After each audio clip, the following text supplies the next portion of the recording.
Now, from WYDC TV, this is Big Fox News at 10. New York's city and state colleges will now require students to have a COVID-19 vaccine before returning to in-person classes this fall. Matt Kleindinst is in Corning tonight with details on the mandate. Good evening, Scott. Governor Cuomo made his intentions clear with college students during his announcement today. If you want to go back to campus this fall, you have to get vaccinated. Today, no excuses. Governor Cuomo announced all state and city colleges will require students to get vaccinated in order to return to campus this fall. The announcement is the latest effort to bump up vaccination rates, which have slowed in the past few weeks. That will be a major motivation for people to get the vaccine. And if you have to get it by September, you may as well get it now. Why wouldn't you get it now? 35 SUNY campuses are currently running vaccination sites for students and community members. To date, it is unclear how many of SUNY's 415,500 students have been vaccinated. However, the school system previously promised to have enough doses for students before summer break. Chancellor Jim Molotros released a statement saying that he's been working with SUNY campuses to ensure a full reopening by the fall semester. Governor Cuomo also encouraged private schools like nearby Elmira College to enact the same requirements. Let's make a global statement. You cannot go back to school in person in September unless you have a vaccine. The mandate is pending the FDA granting full approval for the COVID vaccine. Matt Kleindinst, Big Fox, WYDC in Corning. Vaccination rates are declining across the country as demand for the vaccine slows. But now, public health officials are saying there could be some new incentives for people who are fully vaccinated. Jonathan Siri has more. More than a third of Americans are now fully vaccinated against COVID-19, but the vaccination rate continues to fall. According to CDC data, daily average doses have dropped roughly 40% since mid-April, and there's added pressure to get people vaccinated before the summer, particularly for people ages 18 to 24. These are the age groups in whom we are seeing the highest rates of infection. And of course, when you couple that with the fact that in this age group, we're seeing the lowest vaccination rates. As the vaccination rate drops, several states are declining doses allocated to them by the federal government. The Associated Press finds Illinois, the Carolinas, and Connecticut are among those scaling back vaccine requests. The more people we can enlist in this fight to reach that point where we can get a lot of people immune, the quicker we're going to be able to make this a really bad memory. Health officials have attributed the decline in part to continued vaccine hesitancy. On Sunday, the Biden administration said the country is entering a new phase of the pandemic and more incentives could be coming for those who are fully vaccinated. Dr. Anthony Fauci suggested the CDC could start lifting its indoor mask mandate. We do need to start being more liberal as we get more people vaccinated. As you get more people vaccinated, the number of cases per day will absolutely go down. Dr. Fauci says face coverings may become seasonal when respiratory viruses such as the flu are active. In Atlanta, Jonathan Siri, Fox News. The Food and Drug Administration has just approved Pfizer's COVID-19 vaccine for kids 12 to 15. As the wait continues for younger children, officials are warning parents not to neglect other vaccines. A Centers for Disease Control study found childhood vaccines fell by as much as 22% in Michigan. Physicians say diseases like measles and whooping cough can also be deadly, and kids should be protected. Experts say people should wait 2 weeks after receiving a second COVID shot to get other vaccines. Authorities say they are zeroing in on the man who they believe opened fire in New York's Times Square on Saturday. 3 bystanders were shot. A New York police officer was seen on video carrying a 4-year-old girl from Brooklyn who was shot in the leg. A 23-year-old victim from Rhode Island was also hit in the leg. The third victim, a 42-year-old woman from New Jersey, was shot in the foot. Bill de Blasio says all 3 victims, including that child, are now out of the hospital. Witnesses say the shooting stemmed from a dispute on the street involving 2 or more men. President Biden has said he's open to negotiating the infrastructure bill with Republicans. But as the weeks slip by, he and Democrats have warned they will move on without bipartisan help if Republicans don't bring what they see as an acceptable offer to the table. Lauren Blanchard has more on another infrastructure-focused week. Another infrastructure week in Washington. For the White House, they're focused on passing not only their $2.3 trillion American Jobs Plan, but also their $1.8 trillion American Families Plan, focused on childcare and education. Later this week, President Biden will meet with a small group of Senate Republicans. They've offered a $568 billion plan, only a fraction of what the president has asked for, and it focuses strictly on traditional infrastructure items. Republicans have sticker shock over the massive bills already passed and proposed by the Biden administration.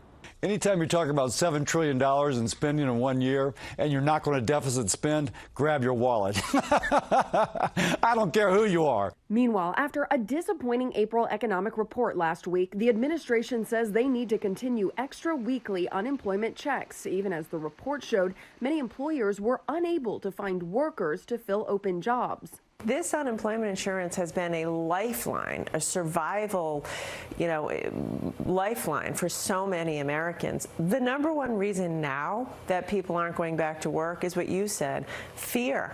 Or they can't find child care or schools are still closed. Republicans say the government is essentially paying people to stay home. There are families that are struggling. We want to help them out, but at some point we have to roll that back. On Wednesday, the president will meet with congressional leaders at the White House. It will come just a day before he negotiates with Republicans. In Washington, Lauren Blanchard, Fox News. The winner of the Kentucky Derby faces possible disqualification after a failed drug test. His trainer is denying any wrongdoing. Aisha Hasni has the latest from Belmont Park. I never thought I'd have to be fighting for my reputation and this poor horse's reputation. Legendary horse trainer Bob Baffert reacting to his Kentucky Derby winner failing a post-race drug test. That test putting the results of the Derby in doubt and leading Churchill Downs to take action against Baffert. It's been a horrible experience. It did not happen, and that's the really seriously troubling part of it. And I'm hiring investigators, but sometimes you never find out, and it's just a tragedy what's happening in this race. Churchill Downs releasing a statement saying, quote, failure to comply with the rules and medication protocols jeopardizes the safety of the horses and jockeys, the integrity of our sport, and the reputation of the Kentucky Derby and all who participate. Churchill Downs will not tolerate it. Meanwhile, Baffert's lawyer confirming to Fox News that Baffert is ready to file a temporary restraining order if his horse, Medina Spirit, is denied entry at Saturday's Preakness Stakes. This America's different, and it was like a cancel culture kind of a thing. So they're reviewing it. I haven't been told anything. We're prepared to run. I can't see them from keeping me from running. And officials at the Preakness Stakes say they will announce a decision on Medina Spirit's eligibility after reviewing the facts. No timetable yet, but reportedly they have delayed the draw to tomorrow afternoon. In Elmont, New York, I'm Aisha Hasni, Fox News. American energy under threat. A cyber attack shuts down a key U.S. pipeline, potentially causing pain at the pump. Mark Meredith reports. Crude oil prices are on the rise after hackers launched a ransomware attack on the East Coast Colonial Pipeline. AAA says drivers could soon see price increases at the pump, with prices forecasted to jump between 3 to 7 cents in some states within the next few days. We're quickly starting to rub up against kind of the safety net of a few days of gasoline supply. And really not much improvement. The Colonial Pipeline spans more than 5,500 miles and transports over 100 million gallons of fuel a day from Texas up to New Jersey. Reports say the hackers are part of an Eastern European-based criminal gang known as DarkSide. Federal authorities have not said who they think is responsible, but multiple agencies, including the FBI and Homeland Security, are investigating. It's an all-hands-on-deck effort right now. And we are working closely with the company, state and local officials to, make sure that they get back up to normal operations as quickly as possible and there aren't disruptions in supply. Colonial says it took its own systems offline to avoid any catastrophic issues. The company putting out an update saying the Colonial Pipeline operations team is developing a system restart plan. While our main lines remain offline, some smaller lateral lines between terminals and delivery points are now operational. The White House says it's closely monitoring the situation, and in addition to helping the company, the government is easing restrictions on fuel transports, hoping to make sure supplies can move up and down the East Coast. At the White House, Mark Meredith, Fox News. A significant milestone for Steuben County. This year marks the 225th anniversary of the county. Steuben County was first chartered in 1796, along with its 6 original towns: Addison, Bath, Canisteo, Corning, Dansville, and Painted Post. The Steuben County Historical Society is celebrating the anniversary on its Facebook page, as well as in their quarterly magazine, Steuben Echoes. Still ahead tonight, 3 freshmen in Massachusetts are suspended after a photo showed them not wearing masks at an off-campus party. These beautiful young ladies who are honor students have had a full academic year stripped away and their paths broken of their higher education for alleged COVID violations. More on the lawsuits and what parents are saying about their children being kicked out of school. Here's your local stock market update from Big Fox.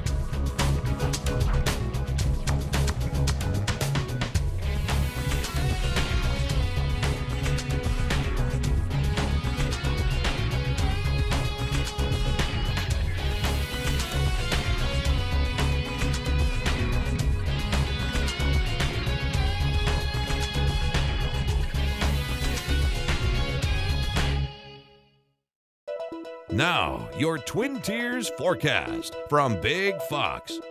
Tonight's Big Fox forecast is brought to you by William Mattar. Good evening, everyone. I'm meteorologist Kim Walker with your weather update. By tomorrow morning, we are going to start off with chilly conditions as temperatures will be plummeting down into the 30s, 35 degrees at around 5 o'clock, but we do manage to get into the 40s by 7. There should be some sunshine early in the morning, but those clouds will start to increase and thicken up during the day. We are expecting winds to come from the northwest, and that will bring a little bit cooler air for your Tuesday and Wednesday. There is another disturbance coming in as well, and so we are expecting a few spotty showers during the day. But again, temperatures tomorrow and also on Wednesday will be about 5 to 10 degrees cooler than normal. So we are expecting it to feel a little bit more like April than May. So here's a look at your hourly planner for your Tuesday. Readings will be around 51 degrees by 10 o'clock. There could be an isolated shower or two at noon. Temperatures around 53 degrees, 55 in the early afternoon, and then we're going to see those temperatures drop in the late afternoon into the evening hours. Again, there will be a few spotty showers here and there, and that's going to keep those temperatures a little bit on the cool side.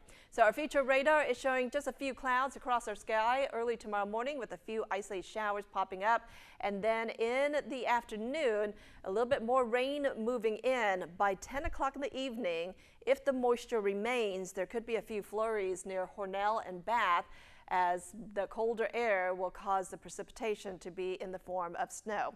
And then all that will be drying out, moving away from our area, and we should see a lot drier conditions for your Wednesday. In fact, by the end of the week, we are expecting a warming trend, and it's going to feel a lot better. But I think throughout the rest of this week, temperatures will be slightly below normal. Our average high is around 70 degrees, and we're going to be below that for the upcoming days.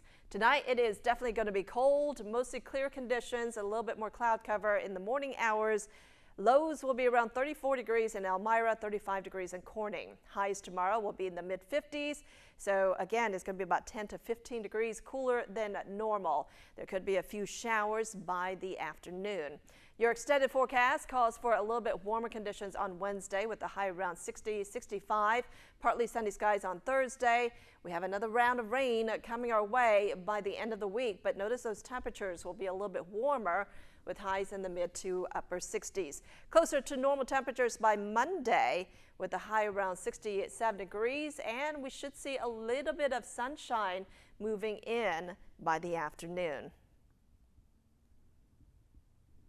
Despite a dip in new vaccinations, COVID cases in the U.S. are dropping, renewing calls for the CDC to loosen restrictions for those who are fully vaccinated. Mandy Gaither has more in today's Health Minute. When it comes to the pandemic, it's all about the numbers. One set bringing hope. In the U.S., not a single state is reporting an increase in COVID-19 cases the past week compared to the week before. A majority of states, 33 of them, reporting a decrease in cases. I think everyone is tired, and wearing a mask it can be a pain. But we're getting there, and the light at the end of the tunnel is brighter and brighter. Another set of numbers bringing concern. Over the weekend, the 7-day average of vaccine doses administered per day dipped below 2 million for the first time since the beginning of March. Several states no longer ordering their full allocation of doses as demand drops. It's not an access issue anymore. Now it's a personal health decision for people that have some degree of nervousness. Some experts worry vaccine hesitancy could contribute to a potential surge in cases later in the year, renewing calls to loosen restrictions for the fully vaccinated. We do need to start being more liberal as we get more people vaccinated. As you get more people vaccinated, the number of cases per day will absolutely go down. The latest CDC numbers show roughly 58% of U.S. adults have received at least one COVID-19 vaccine dose, and more than 34% of Americans are fully vaccinated. For Health Minute, I'm Mandy Gaither. The University of Massachusetts Amherst is facing a lawsuit from parents who say their children were kicked out of school because of a photo showing them at an off-campus party unmasked. Laura Jarrett has the story. This photo is the reason 3 college students at UMass Amherst are suspended this morning. They took a picture off campus on a Saturday and they got thrown out of school. The image, reportedly posted on social media in March, shows 3 freshmen at an off-campus party without masks. At the time, all students were directed to stay in their residences because of a surge in new COVID cases in the area. According to CNN affiliate WCVB, parents of at least 2 of the students photographed say after the violation, they were moved off campus to virtual learning, but ultimately lost appeals and were suspended for the rest of the semester, forced to forfeit $16,000 in tuition. UMass Amherst wouldn't comment on the students' specific disciplinary cases, citing federal privacy law restrictions. But it did provide general information on the suspensions, writing, quote, "Of the more than 1,000 cases adjudicated in the spring, no student was suspended for merely not wearing a mask," adding more than 10 UMass students were suspended for participation at large and small parties on the weekend of March 6th through 7th, when the campus was operating at elevated risk during the pandemic. The father of one of the students seen in the photo, troubled by the university's coronavirus policy, pointing to videos from April 11th showing students on campus celebrating the men's hockey team winning the national championship title. These beautiful young ladies who are honor students have had a full academic year stripped away and their paths broken of their higher education for alleged COVID violations. Yet, in the same period of time, the university hosted a parade/event to celebrate the UMass hockey team's national championship win. A 24-year-old man did not let the pandemic stop him from giving back to others. His viral TikTok videos have moved some to tears and allowed him to give thousands of dollars to street vendors in Southern California. Annabelle Munoz tells us more about the heart behind his work. Jesus Morales lost his job at the onset of the pandemic. I was placed on furlough because I was working at a gym. Then he found a way to raise tens of thousands of dollars on TikTok. ¿Cuánto tiempo tiene aquí vendiendo fruta? Not for himself, but for people making a living as street vendors. We've been able to give over $90,000 away directly to street vendors within San Diego and Los Angeles. ¿De verdad? ¿De verdad? Ay, no puede ser. Millions have watched the heartfelt interactions and felt compelled to pitch in. ¿Podría dar un abrazo? Making $1,000 donations possible for many individuals.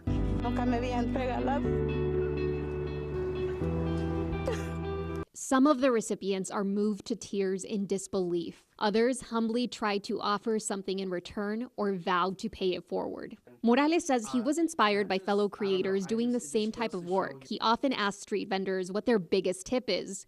One woman says $2 to $3. He says their safety is a priority. I would hate for, a street vendor to be targeted, because of one of my videos. I've never been a big fan of, shoving, seeing people shove cameras in other people's faces. Morales says he gets paid through TikTok sponsorships and sells his own merchandise. Street vendors experience many hardships, especially during the pandemic. There are those who harass them, physically or verbally attack them, and they're also cited as a new permit system rolls out in Los Angeles. There's individuals like Morales using their platforms to raise awareness and nonprofits advocating for lasting changes. Seeing street vendors, to me personally, that brings a connection to me, because I know that most of them are immigrants, and they're coming in and day out, just trying to make it, out here in the United States.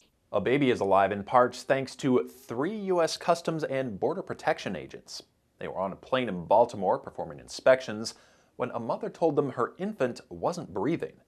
According to the agency, 1 officer gave the boy CPR, the 2nd called for help, and the 3rd created a safety perimeter. Paramedics came 7 minutes later, and that baby is expected to make a full recovery. Some high school students in Rhode Island are pimping rides for a purpose. They're modifying children's cars to allow disabled kids a way to get around. Sam Reed has more.